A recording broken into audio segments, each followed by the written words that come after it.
चंद्रशेखर आजाद ने उठाया आरक्षण पर डकैती का मुद्दा, तो यूपी विधानसभा में गूंज उठी आवाज आरक्षण बचाओ। अखिलेश यादव ने भी किया ट्वीट, विधानसभा में हंगामा। क्या आरक्षण को खत्म करने की साजिश हो रही है? क्या पिछले दरवाजे से आरक्षण को सफेद हाथी बनाने की तैयारी हो चुकी है?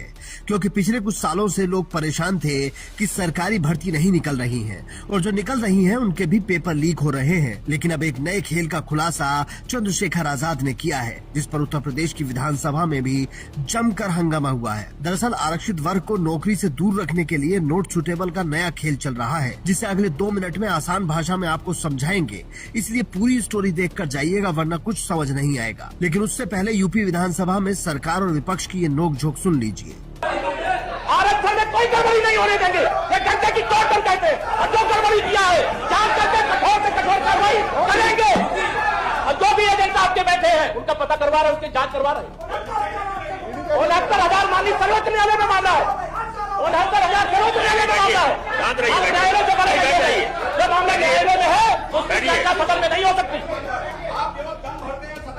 कम नहीं भरता, मैं करता हूँ, करते हैं आप मानवर, करता हूँ, करके दिखाया हूँ।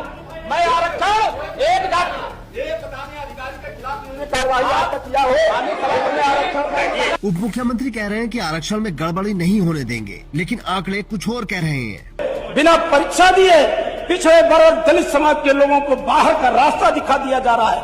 बाबा साहब ने जो अस्थायी नौकरी का प्रावधान किया था, भारत के संविधान में आउटसोर्सिंग ला करके, इतिहास आदरणीय केशव मौर्य जी को कभी माफ नहीं करेगा कि जब पिछड़े और दलितों के अधिकारों पर हमला हो रहा था तो डिप्टी सीएम ऐसे आराम फरमा रहे थे, कभी पिछड़े और दलितों के साथ खड़ा नहीं।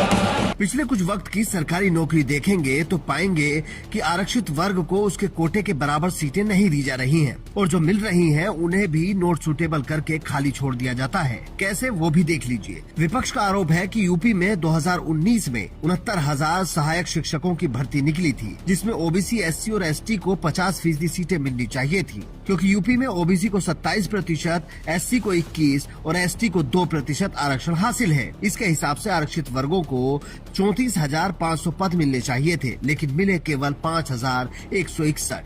इसलिए अब ये भर्ती अदालत में लंबित है। 2021 में बांदा कृषि विश्वविद्यालय में 15 पदों पर भर्ती निकली थी, जिनमें से आरक्षण के हिसाब से 8 पद ओबीसी, एससी और एसटी को मिलने चाहिए थे, लेकिन मिले केवल 2 पद। लखीमपुर सहकारी बैंक में 2023 में 27 पदों पर भर्ती निकली थी, जिसमें आरक्षण वर्ग को 14 पद मिलने चाहिए थे, लेकिन मिले केवल 8। 2025 में लेखपाल के पद पर 7,994 नौकरी निकली, जिसमें आरक्षित वर्ग को 3,000